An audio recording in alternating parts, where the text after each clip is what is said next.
अस्सलाम वालेकुम, अस्सलाम नमस्ते, सत श्री अकाल। उम्मीद करता हूँ फिट होंगे, बेहतरीन होंगे, अपनी लाइफ अच्छे से एंजॉय कर रहे होंगे। हम तीनों की तरह आज एक और वीडियो और उसका टाइटल वीडियो का टाइटल है जी रॉ versus CIA exposing secret rivalry since independence और गौरव ठाकर की वीडियो है जी। ओरिजिनल वीडियो का लिंक डिस्क्रिप्शन में मौजूद है, लाजमी इनको भी सपोर्ट करें, हमें भी सपोर्ट करें। और सजेस्टेड वीडियो है जी, और जिन्होंने सजेस्ट किया है उनके लिए ये। और मेरा नाम है राणा मंदिर, मेरे साथ हैं Mohammad Sameer Khokhar, Malik Shaklar, Iqbal so guys. Let's India के रॉ और अमेरिका के सीआईए के बीच भारत की आजादी से ही चल रही है एक सीक्रेट जंग, जिसके बारे में आम जनता बिल्कुल नहीं जानती। और इसी जंग ने पिछले कुछ दशकों में गुमनाम हत्याओं के ढेर खड़े कर दिए हैं। इसमें शामिल है भारत के टॉप ब्रेन्स और साइंटिस्ट, टॉप डिप्लोमैट्स और यहाँ तक कि हमारे खुद के एक्स प्रधानमंत्री तक। और ये सारे मर्डर्स, वॉर्स, टेररिज्म और डिस्ट्रक्शंस हो रहे हैं दोनों देशों के चेहरों पर एक मुस्कान के साथ। 18 सितंबर 1947 अमेरिका की एक खुफिया एजेंसी का जन्म हुआ, जिसका काम था पूरे दुनिया में अमेरिकन इंटरेस्ट के लिए किसी भी हद तक जाना। इनके जन्म के 10 सालों में ही इनके पास पूरे दुनिया के हर एक कॉन्टिनेंट के ऑलमोस्ट सभी 190 प्लस देशों की हर बारीकियों का, हर एक कमजोरियों का एक डिटेल्ड ब्लूप्रिंट था। उन देशों में कौन सी सरकार है, ऑपोजिशन में कौन सी पार्टी है, कौन सी सरकार टिकेगी और कौन सी गिरेगी, देश में लोग कितने हैं, कितने रिलीजियंस और कितने कल्चर्स हैं, रिबेल ग्रुप्स कितने हैं जो सरकार के खिलाफ आंदोलन करते रहते हैं। ये सारा इंटेल इन्होंने कुछ ही सालों में इकट्ठा कर दिया था, जो इंटेल इन्हें दूसरे देशों की वल्नरेबिलिटीज को एक्सप्लॉइट करके, उन्हें बर्बाद करके, उन्हें अमेरिकन हित में इस्तेमाल करने में मदद करेगा। सीआईए ने अब तक पूरे दुनिया के 51 देशों की सरकारें अकेले गिराई है। सिर्फ इस एक एजेंसी की वजह से ऑलमोस्ट हर कॉन्टिनेंट में कोई ना कोई जंग छिड़ी ही है और आज तक चलती आ रही है। कितने ही देश आज यूएस के वजह से एक दूसरे के कट्टर दुश्मन हो गए, इन्हें आप स्क्रीन पर ही देख सकते हो। और मिडिल ईस्ट की हालत तो आपको पता ही है। मिडिल ईस्ट में शायद ही कोई देश आज बचा होगा। ये पूरा एरिया कंप्लीटली वॉर टोन है और बर्बाद हो चुका है। सेम हालत अफ्रीका की भी है। अलग अलग देशों में यहां पर सिविल वॉर्स चालू है। सीआईए की वजह से ही आज यहां पर कई देश तो इतने गरीब है कि अमेरिका से 2 वक्त की रोटी इंपोर्ट करवाए बिना सरवाइव ही नहीं कर पाते। अब 1947 में जब साउथ एशिया में इंडिया का जन्म हुआ था, तब अमेरिका की नजरें इंडिया पर भी पड़ी थी। इंडिया एक नई उभरती डेमोक्रेसी थी और इसीलिए ये साउथ एशिया में यूएस की एक अच्छी पपेट स्टेट बन सकती थी। और इसीलिए अमेरिका ने सीआईए के जरिए इंडिया को भी अपना बड़ा निशाना बनाया। इन्हें चाहिए था कि ये कैसे भी करके भारत को घुटनों पर ला सके, ताकि भारत कमजोर हो जाए, अमेरिका पर डिपेंडेंट हो जाए और अमेरिका भारत को अपना पालतू बना सके। और नहीं, मैं बिल्कुल भी एग्जैजरेट नहीं कर रहा हूं। सीआईए ने कोई कसर नहीं छोड़ी इंडिया को ग्लोबली आइसोलेट करने के लिए, इंडिया में और इंडिया के साथ अलग अलग देशों के वॉर्स भड़काने में, इंडिया को टेररिज्म का शिकार बनाने में और इंडिया को कई टुकड़ों में बांटने में। और आगे होने वाले इनके सीक्रेट ऑपरेशंस इन बातों के सबूत बनेंगे। Just wait and watch. सबूत बनेंगे कि कैसे इंडिया को दुनिया भर में बदनाम करने के लिए सीआईए ने हमारे तब के दोस्त चाइना के प्राइम मिनिस्टर के मौत के आरोप को हम पर लगाने की साजिश, यहां तक कि सिक्किम को हमारा एक राज्य नहीं बनने देने के लिए तो सीआईए ने अपनी ही एक खुफिया एजेंट को सिक्किम के राजा की रानी तक बना दिया था। और ऐसे कई सारे ऑपरेशंस कंस्पायर किए, जिनके खुलासे मैं आगे करूंगा। लेकिन इस सब के बावजूद सीआईए इंडिया को पूरी तरीके से अपने चपेट में नहीं ले पाया, क्योंकि 1968 में भारत में जन्म हुआ एक ऐसे ऑर्गेनाइजेशन का जो आज तक दुनिया का one of the most feared intelligence agency मानी जाती है। India's great protector research and analysis wing, रॉ, जिस एजेंसी ने अपने जन्म से कुछ ही सालों में इंडिया के हित में कई सारे मिशन सक्सेसफुली एग्जीक्यूट भी कर लिए। सिक्किम को इंडिया का पार्ट बनाना, पाकिस्तान का बंटवारा करना, खालिस्तान मुद्दे को दबाना एंड ऑफ कोर्स सीआईए को काउंटर करना, इन सब में रॉ का एक बहुत ही बड़ा हाथ था। और इसीलिए 1968 से ही शुरू हो गया 2 पावरफुल खुफिया एजेंसीज का एक ऐसा सीक्रेट वॉर जो आज तक जारी है। लेकिन ये सब हमारे लिए आसान बिल्कुल नहीं था और बहुत से इंडियंस को हमारे इतिहास की ये कहानी पता ही नहीं है। 1968 में जब रॉ का जन्म हुआ था, तब इन्हें ना कोई ढंग का ऑफिस दिया गया था और ना ही ढंग के ट्रेन्ड ऑफिसर्स इसमें थे। और इस सब के ऊपर से सीआईए तो रॉ के जन्म से ही उसे कैसे भी करके खत्म करना चाहता था। लेकिन फिर भी एक वीरान पड़े थिएटर और नौसीखे ऑफिसर से रॉ ने मजबूरी में शुरुआत की, क्योंकि 1968 से पहले हमारे देश की हालत बहुत ही गंभीर थी। हमारा देश ऑलमोस्ट बिखरने के कगार पर था और उसी कमजोर दौर में CIA ने हमें दुनिया भर में बदनाम करने के लिए हम पर एक भारी डिप्लोमेटिक अटैक लॉन्च किया था। 10 अप्रैल 1955 की रात मुंबई से एयर इंडिया फ्लाइट 300 उर्फ कश्मीर प्रिंसेस इंडोनेशिया के लिए उड़ान भरती है, मगर ये अपने डेस्टिनेशन में जस्ट पहुंचने ही वाली होती है कि उससे पहले ही प्लेन के राइट विंग में एक बॉम्ब ब्लास्ट हो जाता है। ब्लास्ट से प्लेन जल के धुआं हो जाता है और सीधे नीचे पैसिफिक ओशन में डूब जाता है और इस हादसे में 16 लोगों की मौत हो जाती है। अब इस ब्लास्ट की न्यूज पूरे ग्लोबल मीडिया में रातों रात वायरल हो जाती है, लेकिन इस हादसे की वजह से नहीं, बल्कि इसीलिए क्योंकि इस हादसे के कुछ ही घंटे पहले इस प्लेन को चाइनीज प्रीमियर यानी प्राइम मिनिस्टर जाओ एनलाई भी बोर्ड करने वाले थे, लेकिन एंड मोमेंट में उनका प्लान कैंसिल हो गया और इसीलिए वो जिंदा बच गए।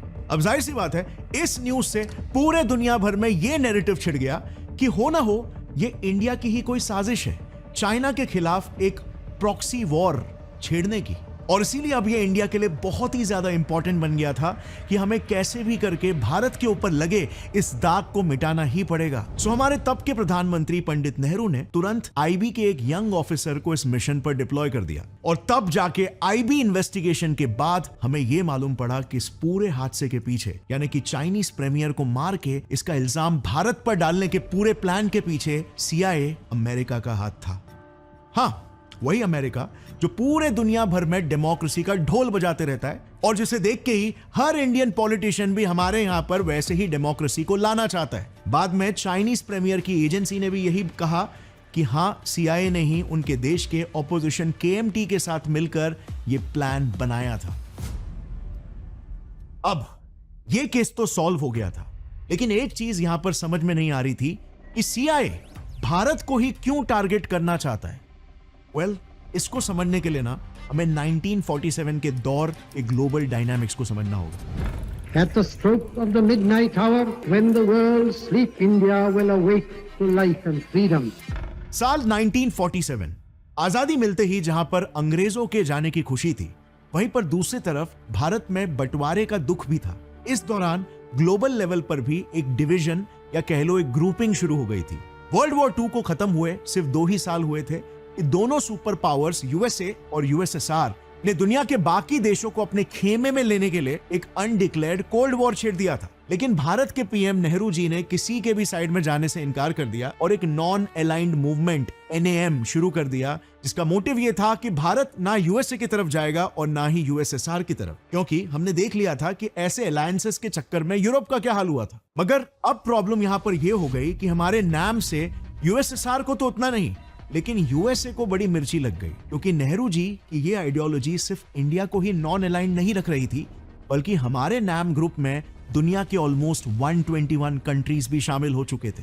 Can you believe that? आज प्रेजेंट में UN में 193 कंट्रीज है और उस समय 121 देश इंडिया के बनाए ग्रुप का हिस्सा बन चुके थे। सो जाहिर है USA being top super power of that time, US को मिर्ची लग गई और इसीलिए CIA ने कश्मीर प्रिंसेस ब्लास्ट का प्लान बनाया, क्योंकि इस प्लान से बेसिकली वो एक तीर से 2 निशाने लगा पा रहा था। नंबर 1 निशाना, प्लेन क्रैश के बाद नाम के 2 फाउंडिंग मेंबर्स और दोनों एशिया के बड़े कंट्रीज के बीच एक वॉर छिड़ जाए, क्योंकि उस दौरान इंडिया और चाइना के रिलेशंस काफी अच्छे हुआ करते थे। जब इंडिया ने गोवा को रिक्लेम किया था तो चाइना ने इसको डिप्लोमेटिकली सपोर्ट किया था। वहीं पर जब चाइना ने भी तिब्बत को ऑक्यूपाई किया था तो इंडिया ने भी इस पर कुछ ना बोलकर चाइना को साइलेंटली सपोर्ट किया था। ये वही दौर की बात है जब हम हिंदी चीनी भाई भाई के नारे भी लगाया करते थे। तो इंडिया और चाइना की इसी दोस्ती को CIA कैसे भी करके तोड़ना चाहता था। ऑल्सो CIA का दूसरा टारगेट था कि ग्लोबली जो भी कंट्रीज इंडिया के ग्रुप में शामिल है उनको ये मैसेज मिले कि इंडिया एक भरोसेमंद एलाय बिल्कुल भी नहीं है, वो कभी भी आपके पीठ में छुरा घोंप सकता है, जैसे उसने चाइना के साथ किया उनके प्राइम मिनिस्टर को मारने का षड्यंत्र रच के। अब हालांकि CIA के इस प्लान पर पानी तो फिर गया, लेकिन वो जल्द ही समझ गया कि अगर उन्हें साउथ एशिया के इस पूरे रीजन में अपनी पकड़ बनाए रखनी है तो उन्हें इस रीजन में एक पपेट कंट्री बिल्कुल चाहिए होगा। And now literally 0 points for गेसिंग वो पपेट कंट्री कौन थी? पाकिस्तान। अब देखना कि यूएस पाकिस्तान को अपने साइड में लेने के लिए क्या करता है, काफी इंटरेस्टिंग है। लेकिन उससे पहले मैं आपका बस 1 मिनट लेकर आपको ज़ूपी, एक कैजुअल गेमिंग ऐप के बारे में बताना चाहता हूं, जहां पर आप स्नेक्स एंड लैडर और लूडो जैसे गेम्स एंटरटेनमेंट के लिए खेल सकते हो। Ludo all India gaming federation द्वारा सर्टिफाइड एक स्किल गेम में आता है, जिसे आप सदियों से इंडिया का अपना गेमिंग ऐप ज़ूपी पर 1 रुपए से खेलना स्टार्ट कर सकते हो एंटरटेनमेंट के साथ। प्लस इसमें आप पैसे भी जीत सकते हो। ज़ूपी की सबसे अच्छी बात यह है कि इसमें जो जीएसटी और टीडीएस कट होता है उसका कैशबैक मिल जाता है। ज़ूपी 100% सेफ और सिक्योर्ड है, जिसके 10 करोड़ से भी ज्यादा यूजर्स हो चुके हैं और इसमें यूपीआई के थ्रू इंस्टेंट विड्रॉवल भी कर सकते हो। इसे आप zoopy.com या फिर डिस्क्रिप्शन में दिए हुए लिंक से डाउनलोड कर सकते हो। और अब वापस से लौट आते हैं हमारे वीडियो पर। हम डिस्कस कर रहे थे कि कैसे यूएस साउथ एशिया में अपना डोमिनेंस बढ़ाने के लिए पाकिस्तान को अपने साइड करने लग गया। सीआईए ने पाकिस्तान पर बेट लगाकर उन्हें तुरंत भर भर के फाइनेंशियल और मिलिट्री एड्स देना चालू कर दिया। अब ऐसे में जाहिर सी बात है इंडिया पर भी तलवार लटकने लग गई और अब हमें मजबूरी में बैलेंस ऑफ पावर बनाने के लिए यूएसएसआर की तरफ टिल्ट होना पड़ा। इसी रीजन की वजह से अगर आप देखोगे तो उन दिनों में यूएसएसआर ने इंडिया में बड़े बड़े डैम प्रोजेक्ट्स, यूनिवर्सिटीज और हॉस्पिटल्स वगैरह बनाने में खूब मदद की थी। अब अगर आपके 2 दुश्मन दोस्त बन जाएंगे तो आपका क्या हाल होगा? बस वैसे ही कुछ हाल यूएसए का भी हो गया था। अब यूएस डेस्परेट हो गया था कैसे भी करके इंडिया को अपने कंट्रोल में लाने के लिए और हमारे देश से सोवियत इन्फ्लुएंस को हटाने के लिए, जिसका ऑफ कोर्स बेस्ट सोल्यूशन था इंडिया के ग्राउंड पे उतरकर इंडियन पॉलिटिक्स में एंट्री मारना। और एग्जैक्टली वही यूएस ने किया भी। सो 1957 में पूरी दुनिया की first elected communist government India के केरला में खड़ी हो गई। मतलब आप समझ सकते हो इस साल तक सोवियत इन्फ्लुएंस इंडिया में इतना आ चुका था कि अब लोग खुद से उनकी कम्युनिस्ट आइडियोलॉजी को वोट करके चुन रहे थे और इसीलिए केरला ही बन गया था यूएस का फर्स्ट टारगेट। यूएस ने तुरंत सीआईए को मिशन असाइन कर दिया केरला की सीपीआई गवर्नमेंट को पावर से गिराने का। और आप मानोगे नहीं, लेकिन ये गवर्नमेंट अपना 5 साल का टर्म पूरा कर पाती उससे पहले ही सिर्फ 2 सालों में केरला में इतने प्रोटेस्ट होने लग गए कि इंडियन गवर्नमेंट को खुद केरला की सीपीआई गवर्नमेंट को गिराकर वहां पर प्रेसिडेंट्स रूल इंपोज करना पड़ गया। लेकिन गवर्नमेंट का गिरना ये इतनी बड़ी प्रॉब्लम नहीं थी। इससे कई ज्यादा बड़ी प्रॉब्लम ये थी कि हमें बाद में कहीं पर जाकर ये पता चला कि ये सब कुछ तो सीआईए की साजिश थी। उन्हें केरला के लोकल लोग और लैंग्वेजेस से लेकर केरला की वल्नरेबिलिटीज तक के बारे में इतने डिटेल में पता था कि उन्हें सिर्फ 2 साल लग गए वहां की सरकार को गिराने में। इवन जो प्रोटेस्ट भी वहां पर हो रहे थे वो सारे भी पेड प्रोटेस्ट थे। अब जरा सोचो, ये खबर कहां तो इंडिया को ये सारा कांड होने से पहले ही पता होनी चाहिए थी, लेकिन हमारी सेंट्रल गवर्नमेंट और हमारे intelligence bureau IB completely clueless थे इस बारे में। हमें रत्ती भर का भी इंटेल नहीं था कि सीआईए हमारे ही देश के जमीन में क्या गेम खेल रही है। और भूलो मत, आईबी एक समय पर इतनी सक्षम थी कि इसके मदद से ब्रिटिशर्स ने कई बार इंडिया के फ्रीडम फाइटर्स और बड़े इंडिपेंडेंस मूवमेंट्स को दबाया था। लेकिन अब ये डिपार्टमेंट अचानक से निकम्मी हो गई थी। और हद तो तब पार हो गई जब 1962 के इंडो चाइना वॉर में हमारे पास इंटेल नहीं था, वो बात तो छोड़ दो, उल्टा हमारे पास गलत इंटेल था। देखो, किसी भी वॉर का विनिंग फैक्टर क्या होता है? उस कंट्री का इंटेलिजेंस, जिसके हिसाब से उस देश की डिफेंस फोर्सेस अपने प्रोएक्टिव मिलिट्री प्लान्स बनाती है, जैसे कहां पे कितने सोल्जर्स को डिप्लॉय करना है, कहां पे कितनी मिलिट्री एस्टैब्लिशमेंट्स रखनी है, अटैक्स कहां से होने वाला है, वगैरह वगैरह। लेकिन इंडिया चाइना वॉर के समय में आईबी के पास क्या क्या इंफॉर्मेशन थी आपको पता है? पहला इंटेल, चाइनीज एयरफोर्स हमसे बहुत सुपीरियर है। अगर इंडिया एयरफोर्स यूज करता है काउंटर स्ट्राइक के लिए तो चाइना गुवाहाटी और कोलकाता जैसे सिटीज को बॉम्ब कर देगा। दूसरा इंटेल, चाइना के पास तिब्बत में भी अपना एक बेस है जिससे वो हमें इजीली अटैक कर सकता है। तीसरा इंटेल, वॉर के दौरान तिब्बत के बॉर्डर एरियाज में रहने वाले चाइनीज लोकल्स भी चाइना को सपोर्ट करने के लिए हम पर हमला बोल देंगे। लिटरली इंफॉर्मेशन ना रहना एक अलग बात है, लेकिन ऐसा मिस इंफॉर्मेशन तो हमें पैरालाइज कर देगा। और वही हुआ भी। आईबी के इसी इंटेल फेलियर ने एक बार फिर से इतना बड़ा ब्लंडर कर दिया कि आज तक इसी के वजह से भारत का एक बड़ा टुकड़ा चाइना के कंट्रोल में है। अब ये बात आज तक जितना हर एक भारतीय को चुभती है, उससे कहीं ज्यादा आईबी के एक जूनियर ऑफिसर को भी चुभ रही थी। और इसीलिए उन्होंने आईबी में रहते हुए ही अपने ही डिपार्टमेंट के मुंह पे ये कह दिया कि ये सब हमारी ही गलती है, हमारी वो काबिलियत ही नहीं है जो हमें हमारे दुश्मनों से लड़ने के लिए चाहिए। उन्होंने ये बात 1962 में कही थी। और 1965 में आप जानते हो क्या हुआ? The infamous 1965 Indo Pakistan war, जो मेरे हिसाब से तो हम जीत के भी कहीं ना कहीं हार चुके।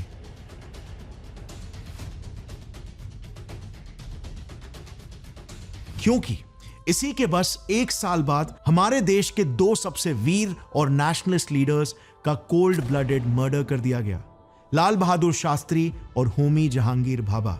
ये भारत के दो ऐसे पर्सनालिटीज थे जो हमारे देश को इतना सक्षम बनाना चाहते थे कि हम बाकी के सुपर पावर से कंधा मिला सके। होमी भाभा ने तो 1965 में ये तक स्टेटमेंट दे दिया था कि भारत 1966 तक यानी कि सिर्फ एक ही साल में एक न्यूक्लियर पावर वाला देश बन जाएगा, जो टेक्नोलॉजी उस दौर में सिर्फ 4 ही देशों के पास थी और इसीलिए CIA ये हरगिज नहीं होने देना चाहता था। सो इंडिया पाकिस्तान वॉर के बस एक ही साल बाद 1966 में CIA ने इन दोनों का मर्डर कर दिया। लेकिन अफसोस की बात तो यह थी कि इसके बारे में भी हमें खुद CIA से ही पता चला, IB से नहीं। इसी दौर में CIA के स्टेशन चीफ ने खुद एक इंटरव्यू में यह एक्सेप्ट किया कि शास्त्री जी और होमी जहांगीर भाभा को उन्हीं लोगों ने मारा था। लेकिन हमारी IB को अगेन इस बात का रत्ती भर का भी अंदाजा नहीं था।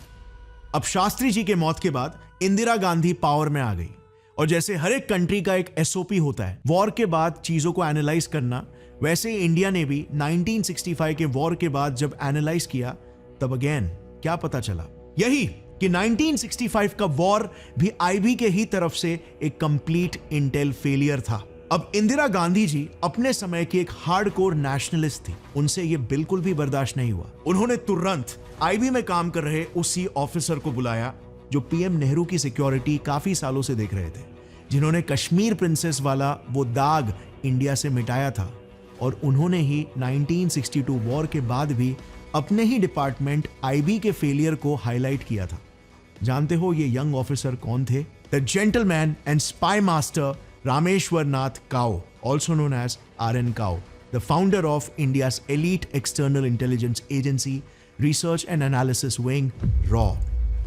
इंदिरा गांधी जी ने RN Kao को कहा कि हमें एक ऐसा इंटेल डिपार्टमेंट क्रिएट करना है जो ऐसे प्रॉब्लम्स पर पहले ही एक अलार्म रेज कर दे। बस फिर क्या था, काओ ने मैडम गांधी के ऑर्डर्स पर 60 दिन के अंदर रॉ का एक फुल ब्लूप्रिंट बना दिया, जिसके सारे पॉइंट्स इंदिरा गांधी ने तुरंत अप्रूव कर दिए। लेकिन उनकी सिर्फ 2 ही शर्तें थी। नंबर 1, रॉ के टॉप 2 एलीट पोजीशंस PM के अप्रूवल से ही अपॉइंट किए जाएंगे। नंबर 2, रॉ में डाइवर्सिटी मेंटेन करने के लिए खाली IPS यानी कि इंडियन पुलिस सर्विसेज के ही बंदे अपॉइंट नहीं किए जाएंगे, बल्कि बाकी के बैकग्राउंड के लोगों को भी एंट्री करने का मौका मिलेगा। इसके बाद RN Kao ने भी टेबल पर अपनी 2 शर्तें रखी। नंबर 1, रॉ देश की सबसे सीक्रेटिव एजेंसी होगी जिसके बारे में किसी को भी भनक नहीं होगी। यहां ज्वाइंट किसी भी ऑफिसर का नाम कागज के एक भी पन्ने में नहीं लिखा जाएगा। दूसरा, रॉ में सिर्फ 2 ही पोस्ट होंगे, एक सेक्रेटरी जो फील्ड में उतरेंगे और दूसरा जॉइंट सेक्रेटरी जो इंडिया या पर्टिकुलर ज्योग्राफिकल लोकेशन में रहकर एनालिसिस का काम करेंगे। बाकी सारे ऑफिसर्स को उनके पोजीशन से नहीं बल्कि उनके नामों से ही बुलाया जाएगा। और बस इंदिरा गांधी ने ये सारी शर्तें मान ली और रॉ के इस ब्लूप्रिंट को तुरंत अप्रूव कर दिया। मगर जितना आसान इसे पास करवाना था उससे 10 गुना मुश्किल था रॉ को बिल्ड करना फ्रॉम स्क्रैच, क्योंकि जब IB को इस बारे में पता चला कि उनसे अलग एक नई इंटेल एजेंसी बनने जा रही है, IB के ऑफिसर्स ने अड़ंगे डालना शुरू कर दिया। सबसे पहले तो IB ने रॉ को ऑफिसर्स देने से ही मना कर दिया, फर्नीचर देने से मना कर दिया, यहां तक कि ट्रेन्ड ऑफिसर्स देने से भी मना कर दिया। लेकिन आखिरकार जैसे तैसे करके PMO में बात करके RN Kao ने सिर्फ 250 ऑफिसर्स के साथ रॉ की शुरुआत की। यस, सिर्फ 250 ऑफिसर्स के साथ। और उस दौरान CIA, जिसकी स्थापना हमसे 2 दशकों पहले हो चुकी थी, उसमें कई हजार लोग काम कर रहे थे। बट हमारी संख्या जरूर कम थी मगर हमारा जज्बा बहुत ही बड़ा था और इसीलिए सिर्फ 250 ऑफिसरों के साथ हमारा रॉ CIA जैसे एक हाथी के साथ लड़ने के लिए निकल पड़ा। अब हमें बंदे तो मिल चुके थे, लेकिन ऑफिस का क्या? तो RN Kao ने दिल्ली के वसंत विहार में एक बंद पड़े थिएटर को अपना ऑफिस बना दिया। अब ऑफिस का तो चलो सॉर्ट हो गया, लेकिन इंटरनेशनल मुखबरी यानी कि स्पाइंग का क्या? इसकी ट्रेनिंग कौन देगा भाई? सो इसके लिए उन्होंने ऑफिसर्स को दुनिया के ऑलमोस्ट हर एक एलीट इंटेलिजेंस एजेंसी से ट्रेनिंग दिलवाई। इजराइल, USSR, UK और इवन अमेरिका भी, इन सारे देशों से हमारे ऑफिसर्स को ट्रेन करवाया गया और वो भी एक दूसरे को बिना बताए। कुछ ही महीनों में ट्रेनिंग भी पूरी हो गई और हमारे ऑफिसर्स तैयार हो गए। यस, 1970 तक इंडिया के पहले एक्सटर्नल इंटेलिजेंस ऑफिसर्स की बैच अपने मिशन के लिए, देश को बचाने के लिए तैयार हो चुकी थी। लेकिन अब बस सवाल यह था कि इन्हें अलग अलग देशों में डिप्लॉय कैसे किया जाए ताकि दूसरे देशों को इनके बारे में भनक तक नहीं पड़े। इसके लिए आर.एन. काओ को एक बड़ा ही खुराफाती आइडिया आया। उन्होंने पीएम एडवाइजर से कहा कि आप दुनिया के अलग अलग देशों की इंडियन एम्बेसीज में ड्राइवर्स, इलेक्ट्रिशियंस जैसे ब्लू कॉलर जॉब्स की वैकेंसीज बताओ, फिर हम उन पोजीशंस के बहाने हमारे रॉ ऑफिसर्स को वहां पर डिप्लॉय कर देंगे। और बस ये फाइनलाइज होते ही रॉ का पहला बैच अपने मिशन पर चल पड़ा। अब हालात कुछ ऐसे क्रिएट हो गए थे जहां पर एक तरफ हमारी रॉ सीआईए से दो हाथ करने के लिए तैयार थी, वहीं पर हमारी पीएम इंदिरा गांधी जी यूएस को 2 बार धमकी दे चुकी थी। पहली बार तब जब यूएस ने हमें वीट एड देने के बदले यूएस के टर्म्स पर इकोनॉमिक पॉलिसी इंप्लीमेंट करवाने के लिए प्रेशराइज किया था, लेकिन पीएम नहीं मानी। उल्टा उन्होंने ग्रीन रेवोल्यूशन लाकर यूएस की एड लेना ही बंद कर दिया। दूसरी बार पीएम ने सारे बैंक्स और इंडस्ट्रीज को ही नेशनलाइज कर दिया। तब यह मूव यूएस के हिसाब से एक सोशलिस्ट मूव था, यानी कि हम उसके दुश्मन यूएसएसआर के साइड ले रहे थे। यह सबको देखकर यूएस काफी भड़क चुका था। उसे लग रहा था कि चीजें अब उसके कंट्रोल से बाहर जा रही है, और जिस वजह से उसने पाकिस्तान को हेवीली मिलिटराइज करना शुरू कर दिया, मिलिट्री फंडिंग्स और मॉडर्न हथियार देने शुरू कर दिए। एक बात रॉ चीफ आर.एन. काओ समझ गए थे कि पाकिस्तान के थ्रू सीआईए इंडिया के खिलाफ कुछ बड़ा प्लान कर रहा है, और एग्जैक्टली ऐसा हुआ भी। पाकिस्तान ने ऑपरेशन सर्चलाइट शुरू कर दिया और उन्होंने ईस्ट पाकिस्तान के बंगाली स्पीकिंग लोगों को जान से मारना शुरू किया। इन रिस्पॉन्स ये Bengali speaking population east Bengal से इंडिया आने लगे। पर जानते हो, ये मूव आर.एन. काओ को पहले से ही पता था। सब कुछ उनके प्लान के मुताबिक ही चल रहा था। दरअसल काफी पहले से ही रॉ को यह बात पता चल गई थी कि पाकिस्तान ये ऑपरेशन सर्चलाइट लॉन्च करने वाला है, और इसके लिए रॉ ने 2 चीजें पहले से ही प्लान करके रखी थी। सबसे पहले तो आर.एन. काओ ने पीएम इंदिरा गांधी जी को यह बोल के रखा था कि वो यूएसएसआर के साथ एक फ्रेंडशिप ट्रीटी साइन करके रख ले, और ये कोई आम ट्रीटी नहीं होने वाली थी। इसके हिसाब से इंडिया पर अगर हमला होगा तो यूएसएसआर उसे अपने पर हुए हमले जैसा कंसिडर करेगा, और तभी यूएसएसआर इंडिया के साथ लड़ने के लिए मैदान में उतर पड़ेगा। दूसरा, उन्होंने ईस्ट पाकिस्तान से आए बंगाली स्पीकिंग लोगों को मिलिट्री ट्रेनिंग देना शुरू कर दिया। इनके लिए पहले से ही सुंदरबन में रॉ ने कैंप्स बना के रखे थे। इन सिविलियन फोर्सेस को मुक्ति बहिनी नाम दिया गया, और रॉ की ये प्री प्लानिंग बिल्कुल सही थी। यूएसएसआर के साथ ट्रीटी होने की वजह से जब 1971 का वॉर शुरू हुआ, तब यूएस की 7th फ्लीट यानी कि उसका नेवल एयरक्राफ्ट कैरियर हम पे हमला करने आ रहा था, क्योंकि इंडिया ने उसके एलाय पाकिस्तान पर हमला किया था। यह होते ही यूएसएसआर की न्यूक्लियर सबमरीन अरेबियन सी में डिप्लॉय हो गई, और उसने यूएस को धमकी दी कि अगर एक कदम आप आगे बढ़ाओगे ना तो तुम पर न्यूक्लियर अटैक हो जाएगा। और इससे इंडिया बिना किसी एक्सटर्नल थ्रेट के आराम से ईस्ट पाकिस्तान में लड़ने लगा, और जो हमने मुक्ति बहिनी बनाई थी ना, उस फोर्स ने ही मेजरली आगे बढ़ के इंडियन आर्मी के साथ मिलकर हमला किया। और यह अटैक इतना सक्सेसफुल था कि इंडियन आर्मी के सामने पाकिस्तान के 1 लाख सोल्जर्स ने सरेंडर कर दिया, और ऐसे करके 1971 में रॉ ने इंडियन आर्मी के साथ मिलकर बांग्लादेश, इस नए देश को पाकिस्तान के चुंगल से आजाद कर दिया। और बांग्लादेश की आजादी का बेसिकली मतलब यह था कि अब इंडिया कुछ वक्त तक चैन की सांस ले सकता था, क्योंकि एटलीस्ट अब हमारा ईस्टर्न एरिया थ्रेट फ्री था। मगर वहीं पर सीआईए की रातों की नींद हराम हो गई थी, क्योंकि अब एक नई एजेंसी ने जन्म ले लिया था जो उन्हें ईंट का जवाब पत्थर से दे रही थी, और यह बात यूएस को बिल्कुल भी गवारा नहीं थी। बट क्या करें, सिचुएशन ही यूएस के कंट्रोल में नहीं था। बांग्लादेश लिबरेशन के इस झटके से यूएस उभरने की ही कोशिश कर रहा था कि कुछ ही समय बाद रॉ ने सीआईए को एक और एक बड़ा झटका दे दिया। इंडिया एक न्यूक्लियर स्टेट बन गया। 1974 को ऑपरेशन स्माइलिंग बुद्धा की शुरुआत हुई। पीएम इंदिरा गांधी, उनके 2 advisers, chief scientist Raja Ramanna और रॉ चीफ आर.एन. काओ के अलावा इसकी जानकारी और किसी को नहीं थी। डिफेंस मिनिस्टर तक को नहीं थी। लेकिन इस मिशन में रॉ के सामने 2 चैलेंजेस थे। एक, सीआईए उस वक्त सारे टेलीफोनिक कन्वर्सेशंस को टैप करता था, सो मिशन के डिटेल्स लीक होने से बचना था। और दूसरा चैलेंज, सीआईए के स्पाई सैटेलाइट से न्यूक्लियर फैसिलिटी को छुपाना। बेसिकली हमें सीआईए के नाक के नीचे से न्यूक्लियर टेस्ट को कंडक्ट करना था। तो रॉ ने सबसे पहले सीआईए के सैटेलाइट को स्टडी किया और उसका एक ब्लाइंड स्टॉप टाइम का पता लगाया। मतलब बेसिकली वो सैटेलाइट हम पर कितने समय के लिए नजर नहीं रखती। इस ब्लाइंड स्पॉट गैप में पूरे न्यूक्लियर फैसिलिटी को चलाया गया। दूसरे प्रॉब्लम का सलूशन उन्होंने ऐसे निकाला कि इस मिशन में इन्वॉल्व सभी साइंटिस्ट और ऑफिशियल्स को विस्की और ताजमहल जैसे कोड वर्ड्स को यूज करने बोला गया था। ये इश्क नहीं आसान, इतना समझ लीजिए। आग का दरिया है और डूब के जाना है। पधारो सर। जिससे सीआईए उनको पकड़ ना सके और लो ये प्लान भी सक्सेसफुल रहा। 18 मई 1974 को इंडिया ने अपना पहला न्यूक्लियर वेपन टेस्ट किया और हम दुनिया के 5th न्यूक्लियर पावर बन गए। और अब इंडिया एक काफी बेटर पोजीशन पर था। न्यूक्लियर पावर का मतलब हमारे पास एक अथॉरिटी थी, प्लस ईस्ट में बांग्लादेश इंडिपेंडेंस से एक बहुत ही बड़ा खतरा हमने टाल दिया था। लेकिन नॉर्थ ईस्ट में अभी भी एक देश था जो भारत के लिए एक बहुत ही बड़ा खतरा था, सिक्किम।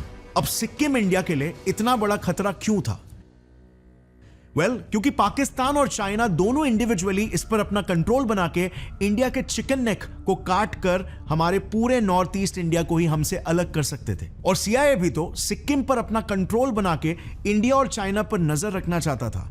इनफैक्ट उन्होंने तो अपने इस मिशन को अंजाम देने के लिए अपने एक एजेंट को सिक्किम की रानी तक बना दिया था। बेसिकली साल 1961 की ये बात है जब सिक्किम के 36 इयर्स के चोग्याल प्रिंस अपने 3 बच्चों के साथ सिक्किम के विंडमेर होटल में आए हुए थे, जहां वो हमेशा आते थे। बट इस बार राजा काफी डिप्रेस थे क्योंकि रिसेंटली कुछ सालों पहले ही उनकी वाइफ की मौत हुई थी। लेकिन ये साल शायद कुछ स्पेशल था। इस बार होटल में उनकी मुलाकात एक अमेरिकन 19 साल की लड़की होप कुक से होती है, जो हाल ही में इंडिया के दार्जिलिंग से सिक्किम घूमने आई थी। वो तुरंत राजा की अच्छी दोस्त बन जाती है और क्योंकि वो बचपन से ही अकेली ही थी तो दोनों एक दूसरे के साथ अपना गम बांटने लग जाते हैं और दोनों को एक दूसरे की कहानियां बहुत ही रिलेटेबल लगती है। लेकिन होप अपने देश वापस चली जाती है उसके बाद। फिर उसके अगले साल सेम जगह पर सेम होटल में होप राजा को वापस मिलती है। बट इस बार राजा ने यह सोच लिया कि वो इस मौके को हाथ से नहीं जाने देंगे। उन्होंने होप को शादी के लिए प्रपोज कर दिया और वो मान भी जाती है। 1963 में फाइनली उन्होंने शादी कर ली और होप कुक सिक्किम की महारानी बन जाती है। एंड एज एक्सपेक्टेड, क्योंकि महारानी यूएस एजेंट थी तो उनसे मिलने यूएस एम्बेसडर फ्रीक्वेंटली आया जाया करते थे। ये एक पैटर्न सा बन गया था कि एम्बेसडर के जाने के बाद सिक्किम की महारानी एंटी इंडिया स्टेटमेंट्स दे देती थी। और सिक्किम के बारे में अगर आप जानते हो तो आपको पता ही होगा कि तभी सिक्किम इंडिया का ही एक प्रोटेक्टोरेट स्टेट था। लेकिन अब धीरे धीरे ये देश हमारा ही दुश्मन बनते जा रहा था। एक एंटी इंडिया सेंटिमेंट डेवलप हो रहा था। 1973 आते आते रॉ ने यह ठान लिया था कि अब बस सीआईए को सबक सिखाना जरूरी है, क्योंकि अब अगर चुप बैठे रहे तो हम सिक्किम को खो देंगे। और इसीलिए सिक्किम को इंडिया से जोड़ने की जिम्मेदारी रॉ ने अपने हाथों में ले ली। मिशन के लिए एक बहुत ही होनहार ऑफिसर को चुना गया जिसने सिचुएशन को एनालाइज करके एक पूरा प्लान प्रपोज किया। उन्होंने कहा कि अगर सीआईए सिक्किम की महारानी को खरीदना चाहती है तो उसे खरीदने दो ना, हम रानी के राजा को ही गद्दी से गिरा देते हैं। और इसके लिए उन्होंने वहां के काजी लेंडुप दोरजी जैसे लीडर्स को आइडेंटिफाई किया जो डेमोक्रेसी लाना चाहते थे और उनको फाइनेंशियल और ग्राउंड सपोर्ट देना चालू कर दिया।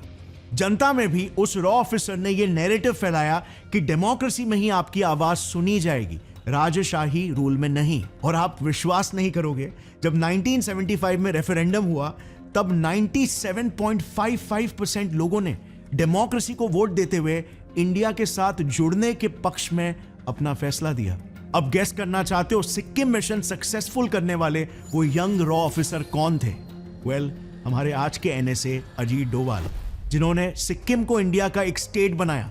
ये इनफैक्ट उनके रॉ करियर का पहला मिशन था, जिस मिशन की वजह से ही ऑफ कोर्स इंडिया को अब एक पावर पोजीशन मिल चुका था और यूएसए का मुंह एकदम से छोटा हो गया था, क्योंकि सीआईए जो अब तक पूरे दुनिया को अपने इशारों पर नचा रही थी, उसे अब एक कल की आई हुई एजेंसी ने, वो भी इंडिया जैसे एक नए बने देश की एजेंसी ने हरा दिया था। उन्हें यूएस में बैठकर भनक तक नहीं पड़ी और इंडिया ने यहां पर सिक्किम को अपना स्टेट बना दिया।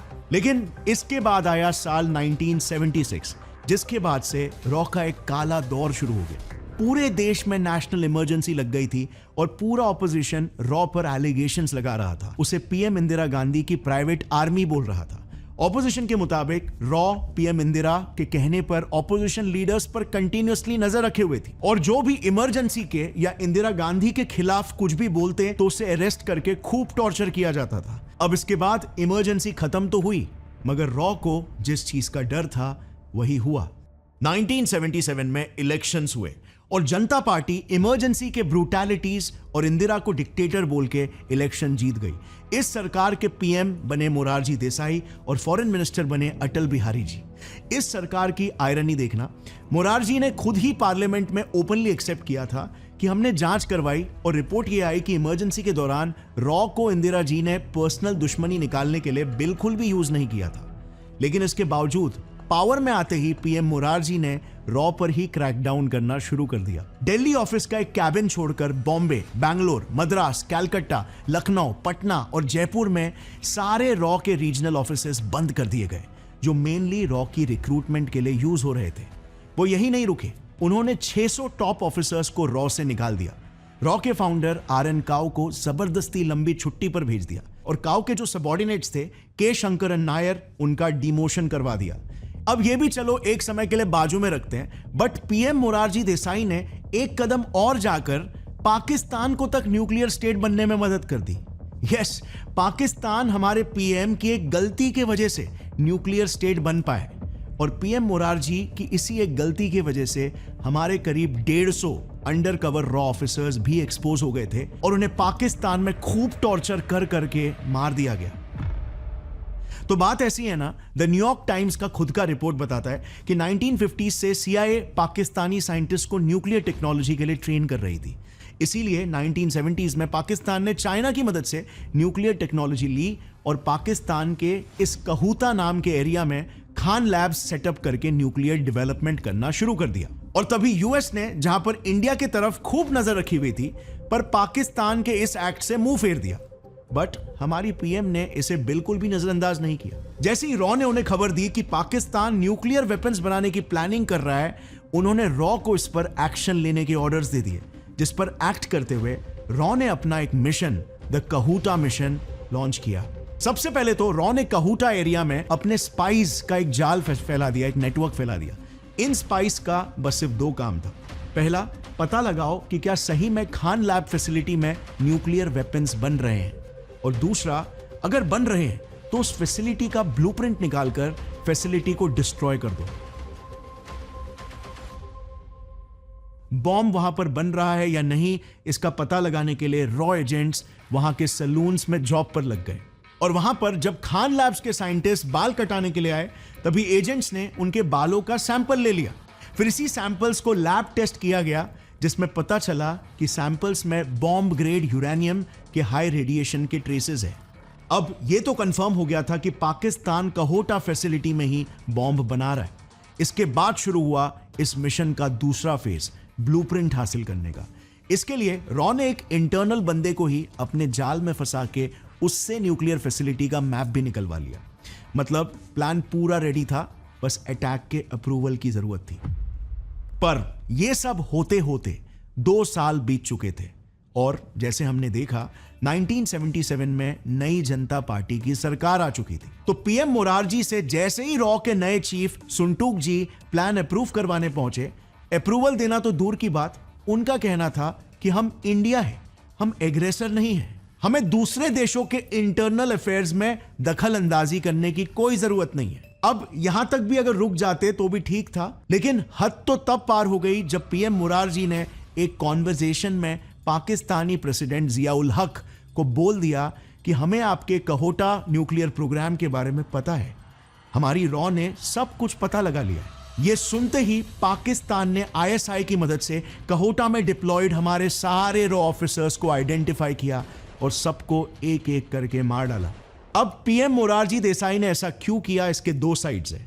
नंबर 1, क्योंकि वो गांधीयन आइडियोलॉजी को फॉलो करते थे, शायद इसीलिए उन्होंने मना किया होगा। दूसरा साइड ये है कि 1983 में एक अमेरिकन जर्नलिस्ट ने एक्सपोज किया था कि पीएम मोरारजी एक CIA एजेंट थे जिनको एनुअली CIA $20,000 दिया करती थी उस समय में। और इसी सेम टाइम पर पीएम मुरारजी को पाकिस्तान का हाईएस्ट सिविलियन अवार्ड निशान पाकिस्तान भी मिला था, जो बाय द वे आज तक इंडिया में सिर्फ उनको ही मिला है। यही नहीं, उस वक्त पीएमओ में भी ये कहा जाता था कि पाकिस्तान के डिक्टेटर जियाउल हक और मुरारजी काफी अच्छे दोस्त थे। उनकी कई बार फोन पे बातचीत भी हुआ करती थी। खैर, लेट 1970s का वक्त वो वक्त था जब सबको लगा कि अब रॉ का चैप्टर फाइनली खत्म हो चुका है। हमारे सुपर हीरोज जैसे ठंडे बक्से में बंद हो चुके थे, लेकिन तभी ही रॉ की कहानी में एक नया मोड़ आता है। 1980 में देश में इलेक्शंस हुए। गरीबी हटाओ के नारे से इंदिरा गांधी को जनता ने वापस चुन के इलेक्शंस जिता दिए। उन्होंने अपनी सरकार बनाई और वो वापस देश की प्रधानमंत्री बन गई।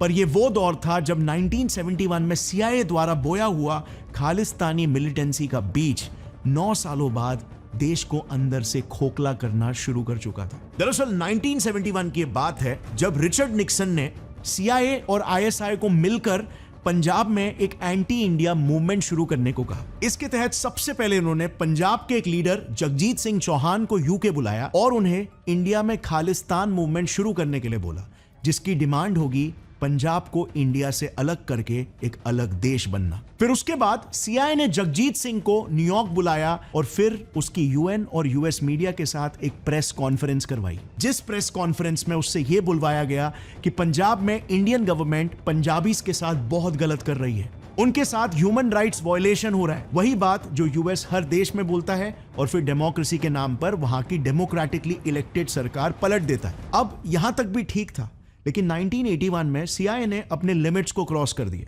CIA ने एक Canada based mill worker Talwinder Singh Parmar को खड़ा किया। ये इंडिया में कई क्राइम्स और PM इंदिरा गांधी को डेथ थ्रेट्स देने के लिए वांटेड था। अब कहानी में ट्विस्ट देखना, जब तलविंदर वेस्ट जर्मनी गया था तब जर्मन इंटरपोल ने उसे अरेस्ट कर लिया और वो उसे इंडिया को हैंड ओवर करने ही वाले थे कि तभी CIA ने उन्हें रोक दिया।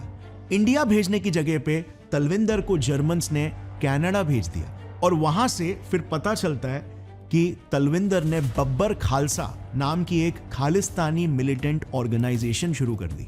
इनफैक्ट आगे चल के इसने ही कनिष्क बॉम्ब ब्लास्ट भी एग्जीक्यूट करवाया और यही वो बंदा था जिसने इंडिया में खालिस्तानी मिलिटेंसी को जन्म दिया। नाउ इतना सब होते हुए देख के रॉ चुप थोड़ी ना बैठने वाली थी।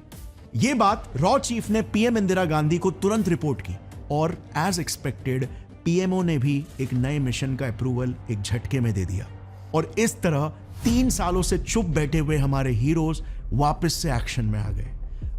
रॉ ने सबसे पहले पाकिस्तान में अपने स्पाई नेटवर्क को एक्टिवेट किया। X raw chief B Raman बताते हैं कि पाकिस्तान स्पॉन्सर्ड टेररिज्म का जवाब देने के लिए रॉ ने अपने काबिल ऑफिसरों को लेकर 2 टीम्स, टीम X और टीम J बनाई। टीम X का काम था पाकिस्तान में बेस्ड सभी टेररिस्टों को टारगेट कर करके मारना और टीम J को स्पेसिफिकली पाकिस्तान बेस्ड खालिस्तानी टेररिस्टों को मारने की रिस्पॉन्सिबिलिटी मिली थी। इन टीम्स को अर्जेंट बेसिस पर पाकिस्तान में डिप्लॉय किया गया। फिर क्या था, वहां पर पहुंचते ही इन्होंने एक के बाद एक टेररिस्टों को मारना शुरू कर दिया। B रमन का यह कहना था कि इन टीम्स ने पाकिस्तान को ईंट का जवाब पत्थर से देने की ठान ली थी। जब जब खालिस्तानी टेररिस्ट इंडियन सिटीज में कोई अटैक करते थे, इसके रिटेलिएशन में टीम J लाहौर या कराची में पलटवार करके किसी टेररिस्ट को मार गिराते थे। और जानते हो पाकिस्तान में खालिस्तानी टेररिस्ट का पता रॉ को कौन दे रहा था? खाड़। यह अफगानिस्तान की इंटेलिजेंस एजेंसी है जो उनके नेटवर्क की मदद से रॉ को खालिस्तानीज का एग्जैक्ट लोकेशन देती थी और फिर रॉ एजेंट्स वहां पर जाके उनकी किलिंग्स करते थे। इस स्ट्रैटेजी की वजह से देखते ही देखते रॉ का उन टेररिस्टों पर क्रैकडाउन बहुत ही ज्यादा बढ़ गया था और पाकिस्तानी सरकार को समझ ही नहीं आ रहा था कि वो करे तो करे क्या इन हमलों को रोकने के लिए। तो आखिर में उन्होंने अपने क्लोज एलाय जॉर्डन के पास जाकर लिटरली प्लीड किया कि वो मीडिएट करके इंडिया से ये अटैक्स रोकने के लिए कहे। और इसके बाद से तो आपको पता ही है, आज तक न्यूज आती रहती है कि रॉ पाकिस्तान, कनाडा और नेपाल में आए दिन टेररिस्टों की खुफिया किलिंग्स करते रहता है। अब एक बात यहां पर नोटिस करने वाली है कि रॉ मोस्टली तब ज्यादा एक्टिवेट हुआ है जब एक नेशनलिस्ट प्राइम मिनिस्टर रहा है इंडिया को लीड करने के लिए। और जब कुछ प्राइम मिनिस्टर अगर उनके कहीं ना कहीं CIA लिंक्स है या फिर एक पपेट प्राइम मिनिस्टर है, तो रॉ ने उस वक्त में हमेशा अपने आप को एक टूथलेस टाइगर की तरह महसूस किया। अच्छा, अब रॉ की एक और एक खास बात है, आपने अक्सर ये देखा होगा कि सीआईए हो गया या फिर इजराइल की मोसाद हो गई, ये एजेंसीज अपने अचीवमेंट्स को, अपने ऑपरेशंस को कुछ सालों के बाद डीक्लासिफाई करती है, यानी कि वो अपने कोडेड सीक्रेटिव डॉक्यूमेंट्स को मिशन एकम्प्लिश होने के बाद पब्लिकली रिलीज करते हैं ताकि सारी दुनिया को उनके कारनामों के बारे में पता चले और सारी दुनिया उनसे डरे। अब मोसाद तो इस खेल में एक कदम आगे है। अभी मेरे फोन में 4 नोटिफिकेशंस होंगे, मोसाद ने हिजबुल्लाह चीफ को खत्म कर दिया, टेररिस्ट के पेजर्स ब्लास्ट हो रहे हैं, ईरान चीफ मोसाद से डर के अंडरग्राउंड हो गया है। ये तो अपने ऑपरेशंस को लाइव स्ट्रीम तक करते हैं, लेकिन अगर आप रॉ को देखोगे ना, तो हम कभी भी अपने किसी भी कोवर्ट ऑपरेशन को ग्लोबली एक्सेप्ट ही नहीं करते और ना ही प्राउडली शोकेस करते हैं। मोसाद सीआईए तो अपने वेबसाइट पर ओपन रिक्रूटमेंट लिस्टिंग तक लगाते हैं और हमारे रॉ ने तो अपनी खुद की एक वेबसाइट तक नहीं बनाई हुई है। हमने हमारे कोई भी ऑपरेशन या फिर किलिंग्स के क्लासिफाइड कोडेड डॉक्यूमेंट्स को कभी भी डीक्लासिफाई नहीं किया है और इसीलिए आज हमने रॉ की जितनी भी कहानियां आपके सामने रखी है ना, वो बड़ी मुश्किल से हमें सीआईए के डीक्लासिफाइड डॉक्यूमेंट से या फिर रॉ के एक्स ऑफिसर्स की किताबों से मिली है और इसीलिए ये मिशंस तो सिर्फ और सिर्फ टिप ऑफ द आइसबर्ग है। आप सोचो, अगर वर्ल्ड के 193 देशों में से one of the most feared और एलीट एजेंसीज के लिस्ट में हमारे रॉ का नाम आता है, तो आप सोच सकते हो ग्लोबली रॉ का क्या दबदबा होगा, किस लेवल के मिशंस एग्जीक्यूट हो रहे होंगे। और तभी तो जो सीआईए रॉ के जन्म से ही उसे खत्म करने के पीछे लगी हुई थी, वो आज खुद ही रॉ की तारीफ कर रही है। India is using Taliban's network to assassinate Kashmiri militants in Pakistan. Are you serious? I swear to God. Mossad chief तो ओपनली ये कह चुके हैं कि रॉ इतनी काबिल एजेंसी है कि हमने कई बार इनकी मदद लेकर जॉइंट ऑपरेशंस कंडक्ट किए। There has been intelligence cooperation between Israel and India over the years. It's a long cooperation. So my point basically is कि ना जाने कितने और ऐसे खतरनाक और निडर मिशंस होंगे, कितने डेडली ऑपरेशंस होंगे जो रॉ ने सक्सेसफुली एग्जीक्यूट किए, लेकिन उनके बारे में हमें कोई जानकारी नहीं है। ना जाने कितने ऐसे रॉ ऑफिसर्स होंगे जिन्होंने हमारे देश के लिए अल्टीमेट सैक्रिफाइसेस दिए हैं, लेकिन उनके बारे में हम बिल्कुल नहीं जानते। रॉ के ऐसे कितने ऑफिसर्स हैं जो 15 साल 20 साल अपना भेस बदल बदल कर दुश्मन के देशों में रहते हैं, जहां पर रैडिकल टेररिस्ट ऑर्गेनाइजेशंस पनपते हैं, अपने देश से, अपने परिवार से दूर मुखभरी जैसा एक एक्सट्रीमली रिस्की काम करते हुए, और अंत में अफसोस उन्हें भारत के इतिहास में एक पन्ना तक नसीब नहीं होता। No celebrations, no medals, no appreciation at all. अरे कितने बार तो उनकी बॉडी तक इंडिया एक्सेप्ट करने से इनकार कर देता है। हम ग्लोबली उन्हें डिसओन कर देते हैं, लेकिन ये बात जानते हुए भी ये ऑफिसर्स देश की हिफाजत के लिए, देश की शान के लिए गुमनामी से भरी जिंदगी में लड़ते रहते हैं, अपनी जान देते रहते हैं। इन्हें ही वाकई में डिजर्विंगली कहा जा सकता है ट्रू देशभक्त। आज का हमारा ये वीडियो इन्हीं शूर योद्धाओं के लिए डेडिकेटेड है, ताकि इनका नाम नहीं सही तो एटलीस्ट इनका काम, इनका हमारे देश के लिए बलिदान अमर हो सके। जय हिंद, वंदे मातरम।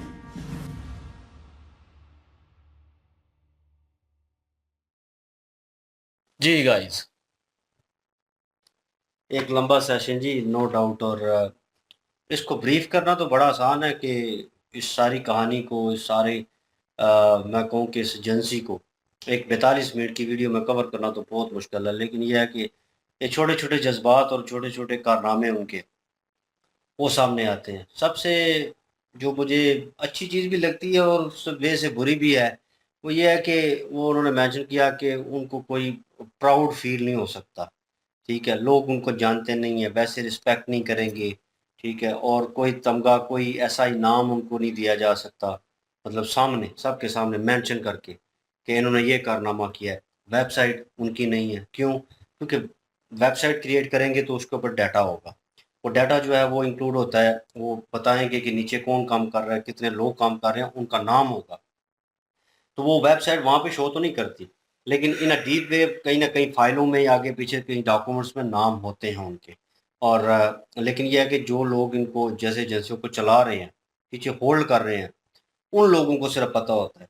और ये सीक्रेट रखने की वजह जो है, ये तो दुनिया की सारी एजेंसी जानती हैं कि यार अगर पकड़ा जाता है वहाँ पे, मैं पकड़ा जाऊँगा, मैं रॉ का या ISI का एजेंट होऊंगा, कहीं पकड़ा जाऊँगा तो मुल्क जो है मुझे एक्सेप्ट नहीं करेगा। वो कहेगा नहीं, हम नहीं जानते इसे, हमारे पास कोई डॉक्यूमेंट्स नहीं है, कहीं नाम नहीं है इस बंदे का, कुछ भी नहीं होगा।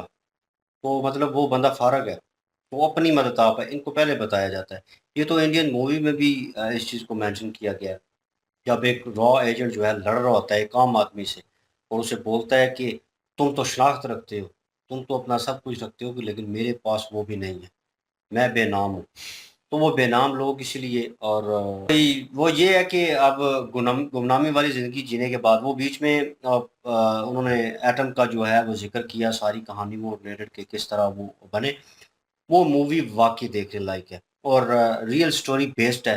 तो उसमें जो सैटेलाइट का वो इमेज वाला जो कर रहे थे ना, वो सबसे इंटरेस्टिंग पार्ट था कि उन्होंने, क्योंकि अमेरिका जो है सीआईए वो पूरा ध्यान रख रही थी सैटेलाइट के थ्रू कि क्या मूवमेंट हो रही है अभी, क्या हो रहा है, हर 5-10 मिनट बाद वो क्लिप्स जो हैं वो लोकेशन जो है वो चेंज होती थी और किस तरह, और यहाँ तक कि वो टायरों के निशान जो हैं, गाड़ियाँ गुज़रती हैं तो उनके निशानात भी देखते कि किस वे से किस तरफ जा रहे हैं और क्या और चल रहा है। तो वो जो सीन था ना बीच में उन्होंने दिखाया कि जैसे वो गाड़ी गुज़रती है उसके बाद वो क्या नाम है, आर्मी के लोग जो हैं वो पीछे पौधे लगा देते हैं और कुछ ऐसा कर देते हैं कि वो जगह वैसी हो जाए, ऐसा ना लगे कि यहाँ से गाड़ी गुज़र के गई है। तो वो जो है वो चेंज करते थे कि सैटेलाइट इमेज आती थी वो सेम ही आती थी बार-बार। ठीक है, ऐसे लग रहा था कॉपी पेस्ट हो रहा है, कॉपी पेस्ट हो रहा है। लेकिन वहाँ पे एक्टिविटी चल रही थी बाकायदा। और ये चीज़ जो है ये इंडियन आर्मी ने, उन लोगों ने दिमाग यूज़ किया है इस चीज़ की, यार सैटेलाइट इमेज ले रहे हैं तो वो हम उनसे 2 हाथ आगे रहें। तो वो मूवी में दिखाया गया, दर्शाया गया बहुत अच्छे तरीके से और वैसे ही हुआ होगा।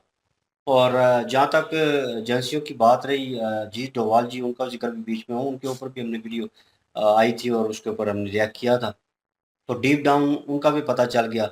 लेकिन ये है कि उनके साथ अगर एजेंसियों के बंदों की बात करूँ, वो कुर्बानियाँ देते हैं, वो प्यार-मोहब्बत के हकदार हैं, इसमें कोई शक नहीं। हुँ। लेकिन एजेंसियाँ उनको शो ऑफ नहीं कर सकती, शोकेस नहीं कर सकती, वो अपने टैलेंट को भी शोकेस नहीं कर सकते। और वो बंदे, हो सकता है हम गली में जा रहे हों, जिस बंदे को हम सालों से देखते हों, तो वो एजेंट हो और वो अपनी ज़िंदगी, मतलब वो एक वे ऑफ लाइफ़ जो उसकी अच्छी है, ठीक-ठाक लाइफ़ गुज़ार सकता है, किसी और शोबे में जाकर, किसी और इदारे में जाकर। लेकिन ये है कि वो मुल्क के लिए सर्व करता है और अपने आप को सर्व करना दूसरी कंट्री में जहाँ पे ऐसी तंज़ीमें हों और वहाँ पे दहशतगर्दी चल रही हो, आए दिन कुछ ना कुछ होता हो, तो उन लोगों में सर्वाइव करना, उस वे से सर्वाइव करना बड़ा मुश्किल हो जाता है और ये लोग करते हैं। हम अक्सर लोगों को देखते हैं तो दूर से कह देते हैं वैसे ही, उसने कपड़े ऐसे पहने होंगे, गंदा-मंदा होगा, एक फ़कीर टाइप बना होगा, तो हम कहते हैं कि ये तो एजेंट लग रहा है कोई, हो सकता है एजेंट ही हो। तो नो आइडिया, नोबडी नोज़ कि हो सकता है वो वाक़ई एजेंट हो और वो एक अरसे से घूम रहा हो पागलों की तरह और लोगों को लग रहा है ये एक पागल है, ये पता नहीं कौन से इलाके से ट्रैवल करके आया है। क्योंकि पागलों के पास ना तो उनका कोई आईडी कार्ड और कोई चीज़ नहीं होगी, ठीक है ना? हुँ। तो कई बार ऐसा होता है कि एक अरसा, जैसे वो उन्होंने एजेंट थे और वहाँ पे वो नॉर्मल आते थे एक बार्बर के पास बाल कटवाने के लिए। वो आए हुए थे और उन्होंने फ़ौजियों को वहाँ पे डिटेक्ट किया कि वो उन्होंने आना है, बाल कटवाने हैं, उनसे उन्होंने सैंपल निकलवा लिए।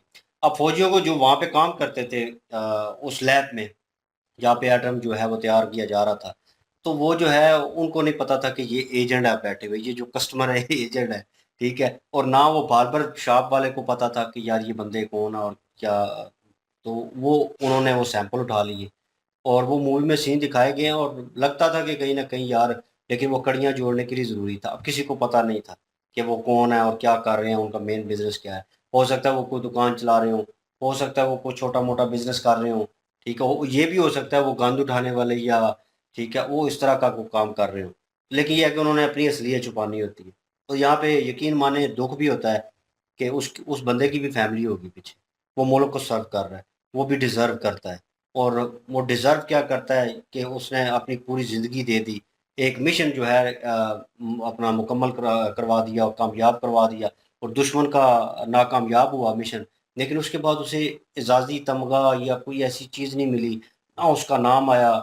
तो हुँ। हमारे तक कैसे पहुँचेगा? मैं अपनी बात कर रहा हूँ कि इन अ हाँ, पर्सनल वे पब्लिक हमारी की भी एजेंसी के लोग वो हैं, तो वो किस तरह बिल्कुल। उनके ऊपर, मतलब वो अगर कहीं, मैं हमेशा मिसाल देता हूँ कि फ़ौजी जो है रिटायर होके आते हैं, ठीक है, फ़ौज से आते हैं, वो उन्होंने अगर मुल्क को सर्व किया है या किसी भी इदारे के बंदे ने, तो उसके बाद कुछ ऐसी अथॉरिटी होनी चाहिए कि यार वो अगर जिंदगी जाता है ना तो पीछे 4 बंदे हैं उसके फैमिली के, बीवी बच्चे, ठीक है, 4-5 लोग होंगे, तो 4-5 लोग जो हैं कुछ ऐसा हो कि उनको कंसेशन हो चीज़ों में, ठीक है, आम लाइफ में कंसेशन हो के, मतलब किसी दुकान पे जाते हैं जो चीज़ 100 की मिलती है वो उन्हें 50 की दी जाए, थोड़ा बहुत उनके लिए लीव हो, क्योंकि उनके हस्बैंड ने, उनके भाई ने वो एक किस्म का मुल्क के लिए एक प्राउड मोमेंट क्रिएट किया है, सर्व किया है अपने आप को, अपनी ज़िंदगी दी है, तो कुछ ना कुछ उनके लिए होना चाहिए। लेकिन यहाँ पे ये लोग ये भी नहीं कर सकते। लेकिन उनके सीईओ मेरे की बात कर रहे थे, उनकी एजेंसी के, जिनका नाम ले रहे थे, तो वो जो है अब वो उन्होंने शो अप किया है, वो उनका नाम आया है, लेकिन बाकी मैंने किसी और का नाम नहीं सुना। ठीक है, रॉ के एजेंट, उनका वो सीईओ जो मेन थे, उनका नाम सिर्फ सुनने लायक, उनकी नहीं नहीं, तस्वीर वो दिखाई एक गई। इल्जाम में आ रहा है कि वो सीआईए के एजेंट थे, जो पीएम थे ना, नहीं, बुरहान पीएम के साहब। नहीं, उसके बाद उन्होंने एक बंदे, हम्म मेरे नाम देने नहीं आ रहा, वो उनका शो किया था कि cow sir. Hmm. I think so. चलें, ये तो बहुत ही बढ़िया बात है जी। वो इज्जत के हकदार हैं, उन्हें इज्जत मिलनी चाहिए। ये गुमनाम हीरो होते हैं, अपनी जिंदगी को पूरी तरह से इन लोगों ने दांव पे लगाया होता है। इन्हें खुद पता नहीं होता कि कौन सा लम्हा जो है वो इनके लिए मौत का बाइस बन सकता है। हर वक्त इनकी कह लें कि जिंदगी और मौत की कश्मकश में जीना, और हर वक्त मौत की घंटी जो है इनके सरों पर बज रही होती है। जितनी भी खुफिया एजेंसी हैं, जिस जिस कंट्री की भी हैं, बड़ा मुश्किल काम होता है, लेकिन हर कोई जो है वो अपने देश को सिक्योर करने के लिए लगा रहता है। लेकिन यहाँ पे सीआईए की बात करें तो उनका अलग ही हिकमती अमली है। वो अपने देश को सिक्योर करने के लिए नहीं, दूसरे देशों की अमन जो तबाही है ना, के लिए। उसकी तबाही के लिए प्लान करती हैं।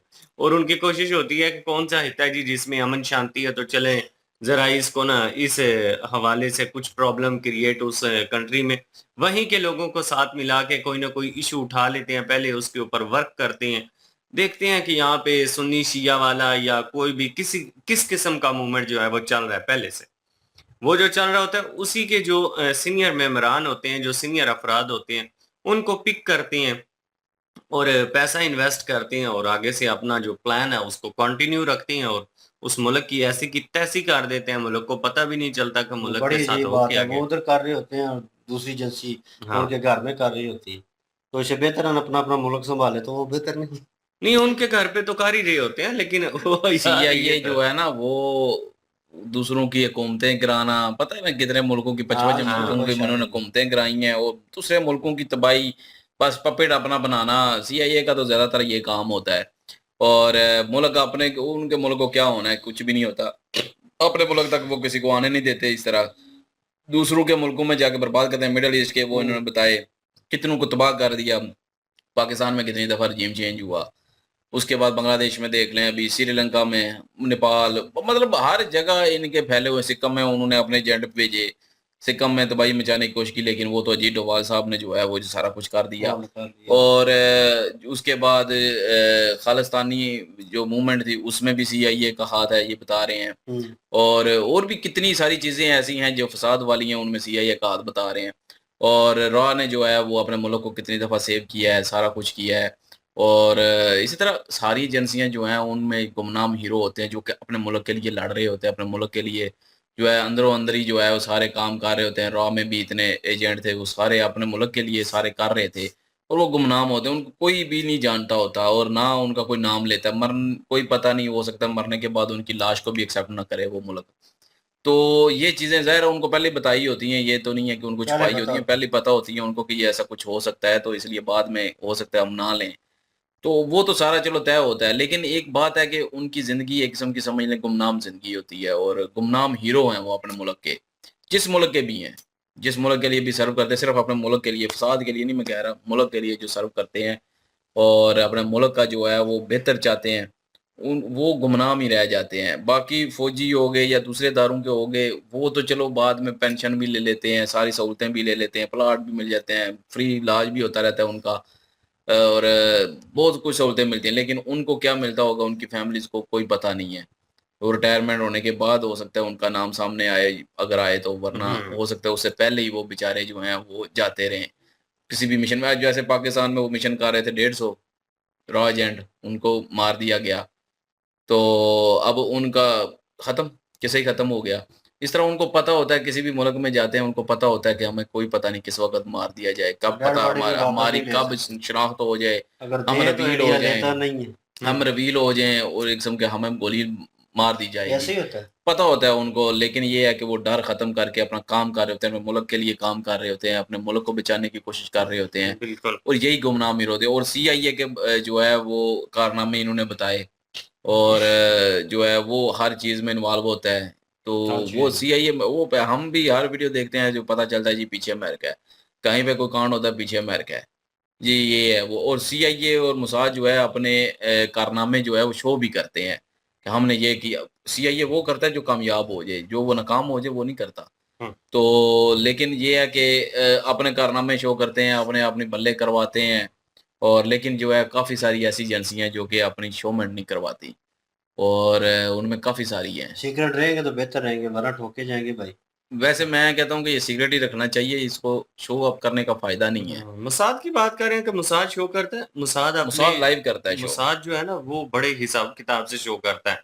वो अगर ये जो छोटी-मोटी तंज़ीमें हैं ना इनके साथ जो प्रॉब्लम्स बनती हैं वहाँ पे वो शो करते हैं कि हमने किए। ईरान का जो सदर मरा है वहाँ पे बिल्कुल उन्होंने पहले ही हैंड अप कर दिया था कि भाई हमारा नाम ना आए। हमने कुछ भी नहीं किया। मतलब वो उन्हें जब उनको लगता पता है है ना ना, कि सदर है कंट्रियों वो, के साथ हाँ, प्रेसिडेंट है जी, हाँ, प्राइम मिनिस्टर है, तो वो वहाँ हाँ, पे जंग छेड़ सकती है, तो वो तो नहीं मानेगा ना। हाँ, कंट्रियों के साथ नहीं लेकिन फिर ये है कि करते वो भी वही शो हैं जो कि कामयाब होते हैं बिल्कुल। और लेकिन ये है कि नाकाम वाली कोई भी नहीं कोई शो करेगा, क्योंकि नाकाम वाली शो करेंगे तो मोराल डाउन हो हुँ, जाएगा, उनकी वैल्यू डाउन हो जाएगी। तो इसलिए वो और वही शो करते हैं जो वो कामयाब होते हैं जिस मिशन में। हुँ, लेकिन इंडिया की बात करें तो इंडिया कभी भी जो है वो इस तरह अपने शो नहीं करना में कि वही बात उन्होंने जब जैसे बताई कि एक्स कोई हो अगर रॉ का, तो वो उन्होंने जो है वो अपनी किताबों में लिखा होगा, उन्हीं से पता चलता है या किसी और वे से या सीआईए के जो बताए होते मिशन है उनमें से जो है क्लासिफाइड जो किए होते हैं हुँ, उनमें जो है वो शो होते हैं, तो वो ही पकड़ के जो है वो हम आगे लेके आते हैं। लेकिन रॉ की तरफ से ऑफ़िशियली तौर पे कोई भी ऐसा नहीं शो किया जाता।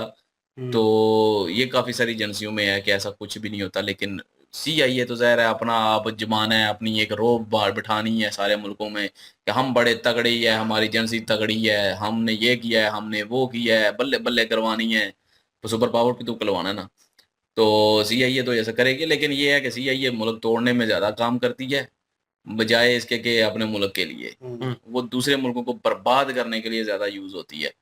तो ये तो रियलिटी है। लेकिन ये है कि काफ़ी सारे ऐसे गुमनाम हीरोज़ होते हैं, जो अपने मुल्क को जो है बचाते हैं, काफ़ी सारे हादसों से बचा देते हैं, जो कि हमें पता भी नहीं होता, हमें पता चलता भी नहीं है। वही पता चलता है जो कांड हो जाता है, जो अक्सर नाकाम हो जाता है हुँ, या फिर जो है वो चूक हो जाती है कोई ऐसी, जिसकी वजह से जो है वो मिशन फेल हो जाता है। तो वो जो कांड होता है तब पता चलता है कि वो वहाँ पे अटैक हो गया। हो सकता है उन्होंने 100 में से 5 अटैक हुए तो 95 उन्होंने कैंसल भी किए हों, किसी भी एजेंसी के। तो रॉ ने कितने किए हों, किसी को नहीं पता होगा।